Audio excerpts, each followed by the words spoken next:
This reading by Anne Marie Williams, April 25th, 2006.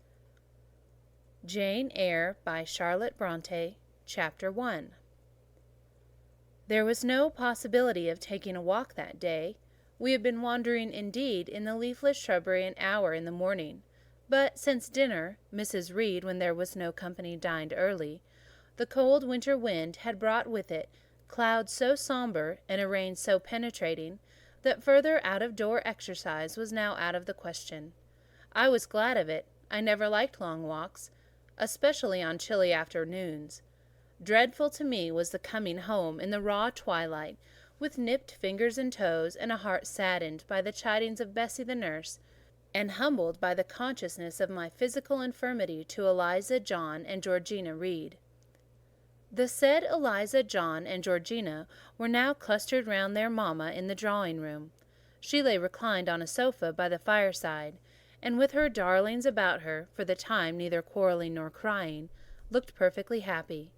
Me she had dispensed from joining the group, saying, she regretted to be under the necessity of keeping me at a distance, but that until she heard from Bessie, and could discover by her own observation that I was endeavouring in good earnest to acquire a more sociable and childlike disposition, a more attractive and sprightly manner, something lighter, franker, more natural, as it were, she must exclude me from the privileges intended for happy, contented little children. "What does Bessie say I have done?" I asked. "Jane, I don't like cavillers or questioners. Besides, there is something truly forbidding in a child taking up her elders in that manner. Be seated somewhere, and until you can speak pleasantly, remain silent." A breakfast-room adjoined the drawing-room. I slipped in there. It contained a bookcase. I soon possessed myself of a volume, taking care that it should be one stored with pictures.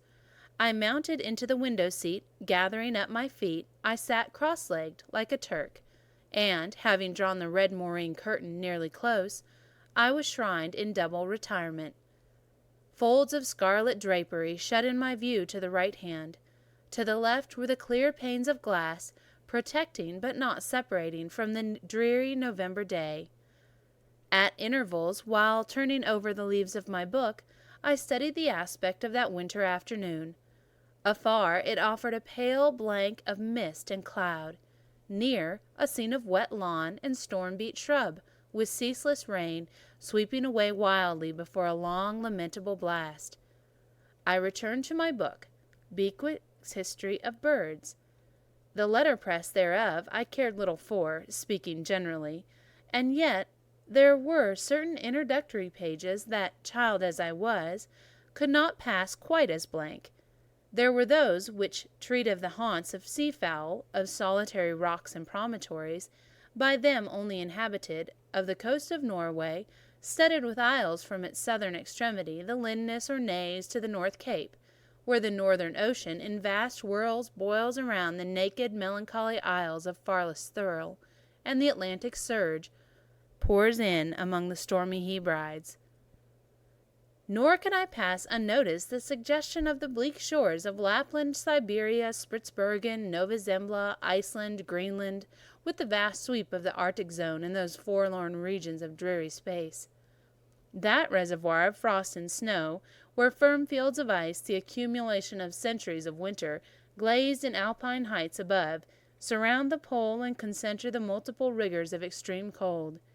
Of these death-like realms I formed an idea of my own, shadowy like all the half-comprehended notions that float dim through the children's brains, but strangely impressive. The words in these introductory pages connected themselves with succeeding vignettes, and gave significance to the rock standing up alone in the sea of billow and spray, to the broken boat stranded on the desolate coast, to the cold and ghastly moon casting through bars of clouds at a wreck just sinking. I cannot tell what sentiment haunted the quite solitary churchyard, with its inscribed headstone, its gates, its 2 trees, its low horizon girdled by a broken wall, and its newly risen crescent attesting to the hour of eveningtude. The 2 ships becalmed on a torpid sea I believed to be marine phantoms. The fiend pining down the thief's back behind him I passed over quickly. It was an object of terror. So was the black-horned thing seated aloof on a rock, surveying a distant crowd of surrounding gallows. Each picture told a story, mysterious often to my underdeveloped understanding and imperfect feelings, yet ever profoundly interesting as the tales Bessie sometimes narrated on winter evenings, when she chanced to be in a good humor, and when, having brought her ironing table to the nursery hearth, she allowed us to sit about it. And while she got up Mrs. Reed's lace frills and crimped her nightcap borders, fed our eager attentions with passages of love and adventure taken from old fairy tales and other ballads, or, as at a later period I discovered, from the pages of Pamela and Henry, Earl of Morland. With Bewick on my knee, I was then happy at least in my way. I feared nothing but interruption, and that came too soon. The breakfast-room door was opened. "Bah, Madam Mope!" cried the voice of John Reed. Then he paused. He found the room apparently empty. "Where the dickens is she?" he continued. "Lizzie! Georgie!" calling to his sisters. "Joan is not here. Tell mamma she has run out into the rain, bad animal." It is well I drew the curtain, thought I, and I wished fervently he might not discover my hiding-place. Nor would John Reed have found it out himself. He was not quick, either of vision or conception, but Eliza just put her head in at the door and said at once, "She's at the window-seat, to be sure, Jack." And out I came immediately, for I trembled at the idea of being dragged forth by the said Jack. "What do you want?" I asked, with awkward diffidence. "Say, what do you want, Master Reed?" was the answer. "I want you to come here," and seated himself in an armchair. He intimated by a gesture that I was to approach and stand before him. John Reed was a schoolboy of 14 years old, 4 years older than I, for I was but 10. Large and stout for his age, with a dingy and unwholesome skin, thick lineaments in a spacious visage, heavy limbs and large extremities. He gorged himself habitually at table, which made him bilious and gave him a dim, bleared eye and flabby cheeks. He ought now to have been at school, but his mamma had taken him home for a month or two on account of his delicate health. Mr. Miles, the master, affirmed that he would do very well if he had fewer cakes and sweetmeats sent to him from home. But the mother's heart turned from that opinion so harsh, and inclined rather to more the refined idea that John's sallowness was owing to over-application, and perhaps to pining after home. John had not much affection for his mother and sisters, and an antipathy to me. He bullied and punished me, not 2 or 3 times in a week, but once or twice a day, but continually every nerve I had feared him, and every morsel of flesh in my bones shrank when he came near. There were moments when I was bewildered by the terror he inspired, because I had no appeal whatever against either his menaces or his inflictions. The servants did not like to offend their young master by taking my part against him, and Mrs. Reed was blind and deaf on the subject. She never saw him strike or heard him abuse me, though he did both now and then in her very presence, more frequently, however, behind her back. Habitually obedient to John, I came to his chair. He spent some 3 minutes in thrusting out his tongue at me as far as he could without damaging the roots. I knew he would soon strike, and while I dreaded the blow, I mused on the disgusting and ugly appearance of him who would presently deal it. I wondered if he read that notion in my face, for, all at once, without speaking, he struck, suddenly and strongly. I tottered, and on regaining my equilibrium, retired back a step or 2 from his chair. "That was for your impudence in answering mamma a while since," he said, "and for your sneaking way of getting behind curtains, and for the look you had in your eyes 2 minutes since, you rat." Accustomed to John Reed's abuse, I never had any idea of replying to it. My care was how to endure the blow which would certainly follow the insult. "What were you doing behind the curtain?" he asked. "I was reading." "Show the book."